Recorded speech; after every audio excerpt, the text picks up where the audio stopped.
Picture चालू करो बे।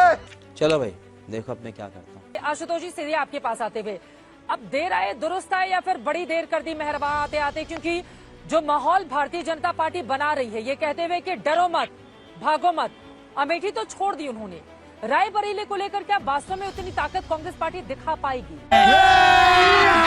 अभी मजा आएगा ना भिड़ो। देखिए चित्रा जी, अब ये राहुल का मास्टर स्ट्रोक है या क्या, ये तो जब 4 जनवरी को रिजल्ट आएगा तभी पता चलेगा, और उसके पहले हम इस पर कोई टिप्पणी करें वो उचित भी नहीं है। लेकिन एक चीज मैं बहुत अच्छी तरीके से जानता हूं कि 1991 में जो लालकृष्ण आडवाणी नई दिल्ली से चुनाव लड़ा करते थे, वो अचानक गांधीनगर चले गए।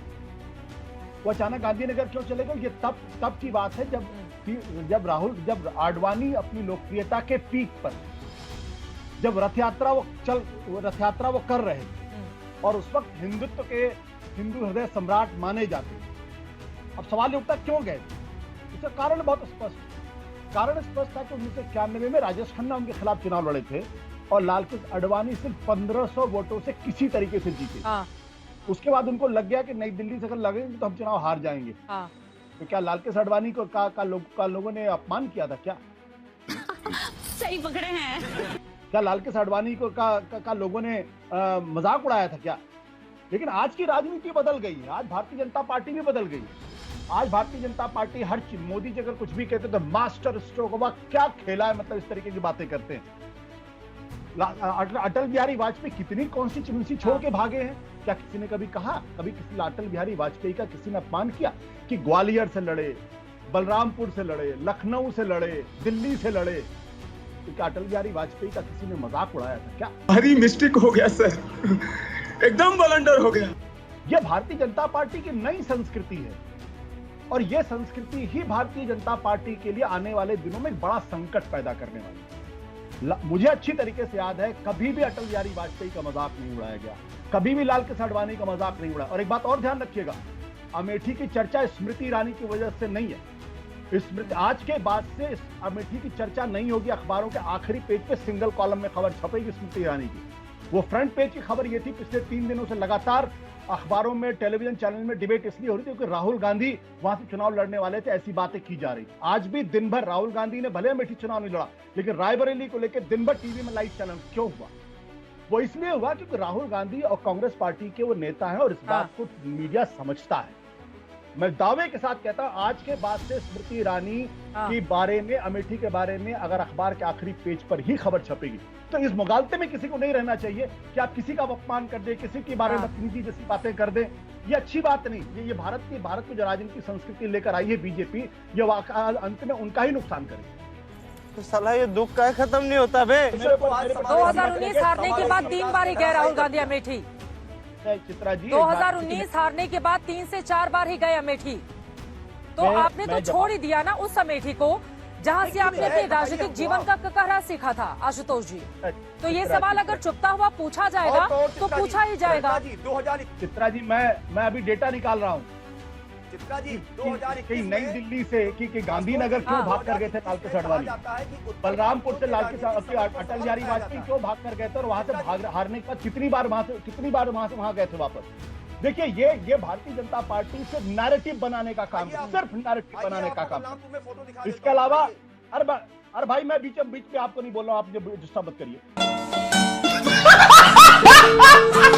सिर्फ नैरेटिव बनाने का काम करती टेलीविजन चैनल पर आकर।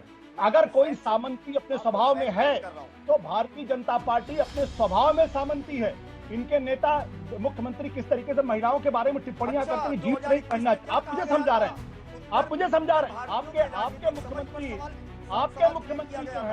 आपके मुख्यमंत्री जो हरियाणा के आते हैं, महिलाओं के बारे में उनकी क्या टिप्पणी आपको अच्छी तरीके से मालूम है। उनको महिलाओं के जीन्स पहनने पर आपत्ति थी। विशाल जी, आपके परिवार को प्रधानमंत्री दिया हो, वहाँ के अरे तक पहुँचाया हो। अरे अभी अमेठी रायबरेली पर रहते हैं ना सर, हरियाणा पे बाद में जाएंगे।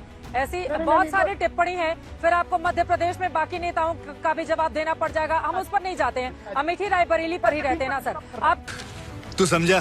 हाँ नहीं, तू समझा नहीं। कह रहे हैं कि नैरेटिव बनाने का काम किया जा रहा है। बीजेपी को मौका मिला है वो करेगी। भले ही आपकी बात बिल्कुल सही है, 1957 का चुनाव अटल जी आगरा से हारे थे, बलरामपुर से जीते थे, ऐसे ही लगातार परिपाटी ने एक जगह से दूसरी जगह गए। लेकिन आपका जो गढ़ रहा हो, आप वहां से अगर हट जाए एक बार चुनाव हारने के बाद, अमेठी कोई बीजेपी का गढ़ नहीं रहा है। आपने अपने गढ़ में चुनाव हारा ठीक है, लेकिन आपने उसको छोड़ दिया, ये सवाल पूछा जाएगा ना। अमेठी में आपके कार्यकर्ता धरना दे रहे हैं कि राहुल भैया आएंगे, यहाँ से चुनाव लड़ेंगे, ये उनके लिए ये सवाल पूछा जा रहा है ना आशुतोष जी। चित्रा जी क्यों आप क्यों बीजेपी का नैरेटिव बना रहे हैं? ये भी तो सवाल पूछिए ना कि लालकृष्ण आडवाणी ने कॉन्स्टिट्यूएंसी क्यों छोड़ी? अरे बीजेपी सही खेल गया बेंच का नैरेटिव नहीं, सवाल पूछना मेरा काम है आशुतोष जी, सवाल पूछना मेरा काम है। अब आपको अच्छा नहीं लगे तो आप बीजेपी वाला आरोप मेरे ऊपर मर देंगे, आपको सूट करता है तो। आप मुझे बोलने नहीं दे रही। मैं तो साफ तौर पर कह रहा हूँ ना, जरा इस सवाल का जवाब पूछिए विशाल जी से कि गांधी की जो नई दिल्ली के कॉन्स्टिट्यूएंसी थी, जहां से 2 बार लालकृष्ण आडवाणी जीते थे, वहां से क्यों भागे थे गांधीनगर? मैं उत्तर देता हूं। भागे मैं उत्तर देता हूं। कितनी बार वापस लौट कर आए थे? नहीं, ये इनको शांत कराइए भाई। अगर मैं इनको बोलने नहीं दूंगा अगर ये मुझे अरे आशुतोष जी, आडवाणी और अटल जी के माता पिता कई पीढ़ियों से वहां पर चुनाव नहीं लड़ रहे थे। रायबरेली में जहां पर राहुल गांधी पहुंचे हैं, फिरोज गांधी ने पहला 1952 का चुनाव लड़ा था, 57 का लड़ा, इंदिरा गांधी लड़ी, उसके बाद उन्होंने जनता पार्टी के उम्मीदवार से। तो इसलिए सवाल पूछा जाएगा ना, 20 में से 16 बार वहां पर कांग्रेस पार्टी जीती है, ये आंकड़ा है, इस वजह से पूछा जाएगा। बीजेपी के नैरेटिव का क्या, पत्रकारों को सवाल पूछने का हक नहीं है क्या?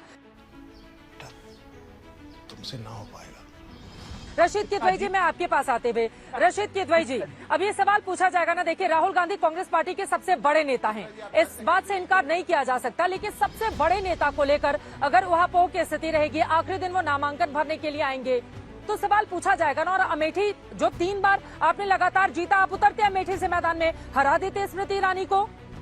बीजेपी के खिलाफ इतने मुद्दे आप उठाते हैं, क्या है मास्टर स्ट्रोक, क्या दिखाई दे रहा है इसमें राहुल गांधी का रायबरेली से उतरना?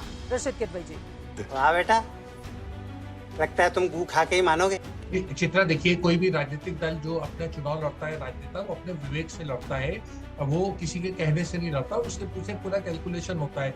देखिए, यहाँ देखिए चित्रा, उत्तर प्रदेश में समाजवादी पार्टी और कांग्रेस का गठबंधन है। अगर भाजपा को सत्ता से दूर रखना है तो उत्तर प्रदेश उसके लिए एक बहुत बड़ा, दोनों पक्षों के लिए बहुत बड़ी एक इम्तिहान की जगह है।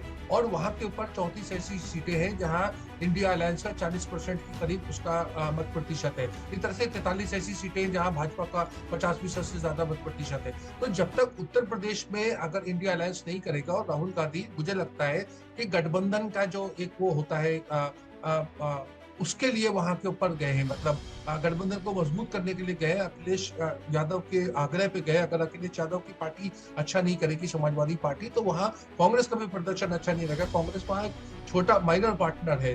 तो कोलिशन धर्म निभाने के लिए राहुल गांधी गए हैं। 4 तारीख को ये नहीं होगा कि उन्होंने किस घड़ी में आखिरी समय में पर्चा भरा या बाद में भरा। ये जीत और कामयाबी और एक सीट का मामला नहीं है चित्रा की। रायबरेली पिछली बार भी 19 में भी कांग्रेस जीती थी, लेकिन उसका पूरे उत्तर प्रदेश में विपक्ष का प्रदर्शन बहुत ज्यादा निराशाजनक था। तो यहाँ पर जो मुझे नजर आता है वो रणनीति जो है वो ये है कि उत्तर प्रदेश में विपक्ष जो है अपनी मजबूत दावेदारी पेश करे। शाबाश बेटा, बहुत बढ़िया भाई, मजा आया। और मैं ये जो मजा है हिंदुस्तान के हर व्यक्ति को देना चाहता हूं। जनता को आप मूर्ख समझना बंद कर दीजिए। इस प्रकार की बचकाना बातें किसी के गले नहीं उतरती, लोग मजाक उड़ाते हैं। आपसे खतरनाक इस देश के लिए कोई हो नहीं सकता।